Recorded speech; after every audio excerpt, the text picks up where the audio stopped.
বহু নবজাতকের নাম তার নামে রাখা হতো। কারণ hello students, welcome to our channel Shikshartha academy.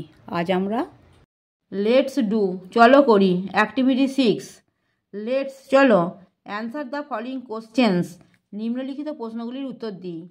একটা, how old was Usha when she participated in the Seoul Asiad?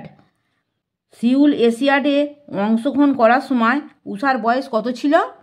দেখো এখান থেকে, Usha was only 22 years old when she participated in the Seoul Asiad. Seoul এশিয়াডে অংশগ্রহণ করার সময় উষার বয়স ছিল মাত্র 22 বছর। দুইয়েরটা, name the 4 events Usha won in the 1986 Seoul Asiad. Usha 1986 সালের সিউল এশিয়াডে কোন 4টি ইভেন্টে জয়লাভ করেছিলেন? অ্যান্সারটা, Usha won the 200 metres, 400 metres, 400 metres hurdles and the 4x400 metres relay race in the 1986 Seoul Asiad. Usha 1986 সালের সিউল এশিয়াডে 200 মিটার, 400 মিটার, 400 মিটার হার্ডেলস এবং 4x400 মিটার রিলেতে জয়লাভ করেছিলেন। তিনেরটা, how popular is Usha in her state?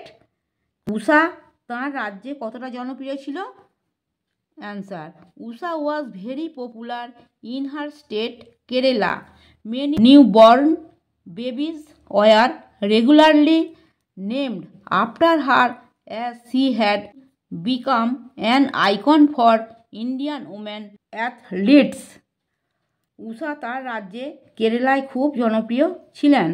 বহু নবজাতকের নাম তার নামে রাখা হতো, কারণ তিনি ভারতীয় মহিলা অ্যাথলিটসদের জন্য একটি প্রতীক হয়ে উঠেছিলেন। আমার পড়ানো যদি তোমাদের ভালো লেগে থাকে তাহলে এই ভিডিওটি লাইক করবে, বন্ধুদের মধ্যে শেয়ার করবে এবং আমার চ্যানেলটিকে সাবস্ক্রাইব করে বেল আইকনটি অন করে দেবে।